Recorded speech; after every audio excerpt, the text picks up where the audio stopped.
দেখো, আমি সচরাচর লাকির ভিডিওতে আমি নিজেকে খুব একটা বেশি দেখাই না, কারণ আমার মনে হয় ওকে নিয়ে চ্যানেল, ওর ভিডিওই থাক। কিন্তু রিসেন্ট একটা নিয়ম বেরিয়েছে ইউটিউবে, যেটা যে আমার মুখটাও নাকি দেখাতে হবে, না হলে সেই ভিডিওটা হয় ডিলিট হয়ে যাবে, না হলে ওই ভিডিওতে কোনো ভিউ হবে না। তো যাই হোক, আমি একটা জিনিস দেখাবো বলেই কিন্তু এখন ক্যামেরাটা অন করেছি। সেটা হচ্ছে যে যখন লাকির বাবা বাড়িতে থাকে তখন কিন্তু আমার কোনো ভ্যালু থাকে না, মানে আমি একটা বেকার মানুষ হয়ে যাই। কিন্তু যখন ওর বাবা ঘরে থাকে না তখন ও আমাকে কতটা ভালোবাসে, সাথে কিন্তু তার বাবার স্পর্শটাও চাই।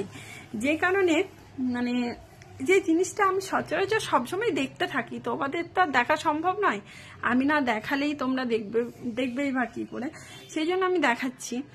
এই মুহূর্তে আমি কিন্তু আলমারি গোছাচ্ছিলাম, ঠিক আছে? আলমারি, এই যে আলমারি খোলা না, মানে এখন আপাতত একটু বন্ধ করে রেখেছি। তো ব্যাপারটা আমি এটাই বলতে চাইছি যে ঘরে বিছানা ছেড়ে দিয়ে সে কিন্তু লাকি আমার কাছে আছে। হ্যাঁ, এবার সত্যি বলতে এই আলমারি যে রুমে আছে সেই রুমে কোনো খাট নেই। এবার আমি নিচে ছড়িয়ে টড়িয়ে এভাবে তো মানে জামা কাপড়গুলো গোছাচ্ছি। এখানে আমি একটা জিনিস দেখাবো, সেটা হচ্ছে যে আমার লাকি আমাকে প্লাস সাথে তার বাবার স্পর্শ নিয়ে কিভাবে আমার কাছে আছে সেটা আমি দেখাবো। চলো মাম্মা, ও মাম্মা,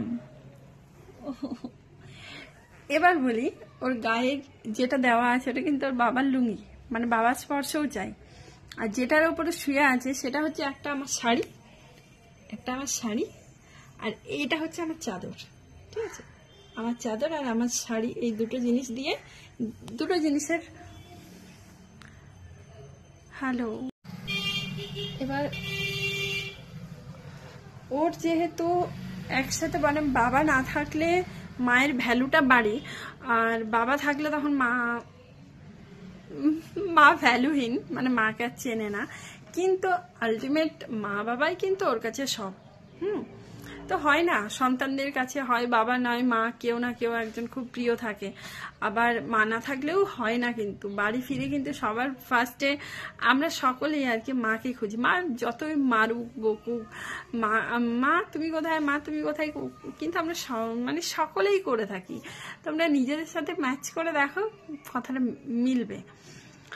তো এটাই বলতে চাইছি যে ওই ঘরে খাট আছে, ওই ঘরে যাবে না, এই ঘরে আমি কাজ নিয়ে ব্যস্ত আছি, মা ওই ঘরে থাকবে না আর ওই ঘরে ও থাকবে, সেটা হতে পারে? এই ঘরেই থাকবে ও।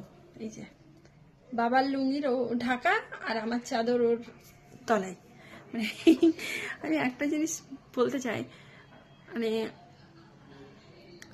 মানে আমি জাস্ট বোঝাতে পারবো না যে এদের ভালোবাসা যারা একবার পেয়ে গেছে না, তারা পৃথিবীর আর কিচ্ছু চায় না, কিচ্ছু না। মানে এত সলিড, এত মানে অরিজিনাল এদের ভালোবাসা, রিয়েল লাভ যেটাকে বলা হয়। তো আমি এটাই বলবো যে মাঝে মধ্যে এর কিছু কীর্তিকলাপ দেখি আর ভাবি সত্যি ভগবান, এই যে আমার ভগবান এখানেই আছে। মাঝে মধ্যে ভাবি যে সত্যি মানে আমাকে এত বড় একটা গিফট দিয়েছে। আমি তো লাকিকে আমার গড গিফট ভাবি, অল টাইম আমি এটাই ভাবি আর এটাই ভাববো। তো চলো, আমার যেটা জানানো ছিল ওটা জানানো হয়ে গেছে, এখন টাটা।